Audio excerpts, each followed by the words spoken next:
عام قال لي امي راه بغيتك تزوجيني وغتمشي معايا تخطبي ليا، ولكن امي ما نديو معنا با.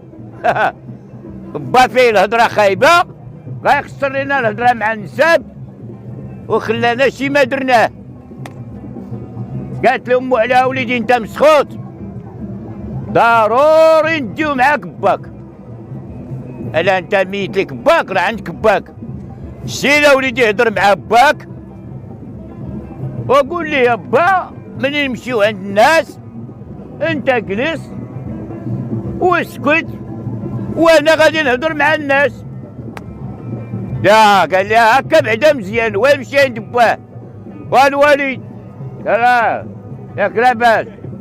قال له الوالد راه بغيت تمشي معنا نخطبو. قال له وليدي خطب ولا دبر لك الرك، انا ما سوقي بداك قلاوي. هو بدا معاه بعدا من الاول، هو يقول لي ولدو لا الوالد انا راه قلتها لك باش مشيتي معنا اقعد ودخل سوق كرك. هو تواجد مع باه بديك الهضره ديالو.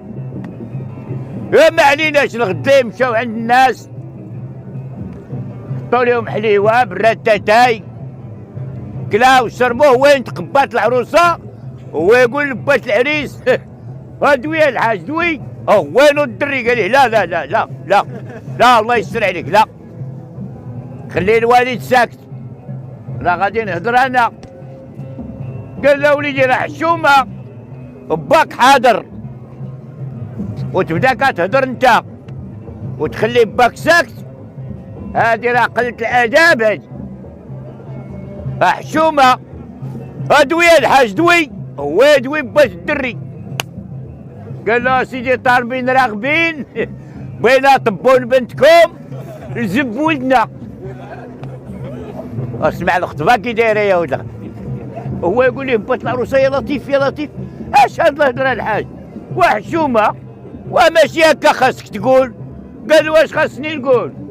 قال له على الاقل بغيت تقول لنا طالبين راغبين بغينا يدين بنتكم لولدنا. قالوا لاش بغينا يديها احنا بغينا تكفت ليه ولا؟ لاش بغا يديها راه ما طبونا. وراه الا بغيتي الحقيقه راه هاد الدواء معانيت هي هادي.